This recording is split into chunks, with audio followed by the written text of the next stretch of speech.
হয় না। সমাজ পরিবর্তনের জন্য নেতার পরিবর্তন চলবে না, নীতির পরিবর্তন দরকার। মানব প্রচিত তন্ত্র মন্ত্রকে দাফন করে লেনিন, কার্ল মার্কস, মাও সেতুং, আব্রাহাম লিঙ্কনদের তন্ত্র দিয়া, জিয়া এরশাদ আর মুজিবের আদর্শ দিয়া এই সমাজ 53 বছর পরিবর্তন হয়নি, হচ্ছে না, হবেও না। ডক্টর ইউনূস এসে একই কথা আমাদেরকে শোনাচ্ছেন। আমরা দেশকে সংস্কার করব, দেশকে একটা আমূল পরিবর্তন আসবো। লিখে রাখেন, আই ক্যান চ্যালেঞ্জ। কোটিবার কসম করে আমি চ্যালেঞ্জ করে যাচ্ছি, ডক্টর ইউনূসের মাধ্যমে এই দেশকে সংস্কার করা সম্ভব হবে না। এভাবেই দেশকে সংস্কার করা যায় না। আর দেশকে যদি সংস্কার করতে হয়, দেশের প্রতিটা সেক্টরকে যদি সংস্কার করতে হয়, প্রতিটা সেক্টর ইসলামের আইন বাস্তবায়ন করা দরকার। ইসলামের আইন ছাড়া কোনোদিন পরিবর্তন সম্ভব না।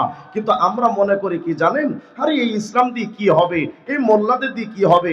আল্লাহর আয়াতের কথা শুনেন। আল্লাহ বলেছেন, আমি যে কথাগুলো বলছি এটা আমার বানানো কথা নয়। কোরআনে কারীমের মধ্যে আল্লাহ পাক বলেছেন, ওয়ামান আরাদা আন যিকরি ফাইন্না লাহু মাঈশাতান যানকা। যিকরুন মানে শুধু যিকরুল্লাহ, আল্লাহ আল্লাহ জিকির করা নয়। তাফসীরের কিতাব খোলেন, জিকিরের অনেক অর্থ আছে, তার মধ্যে একটা হলো আওয়ামিরুল্লাহি ওয়া নওয়াহিহি, আল্লাহ পাকের বিধিবিধান।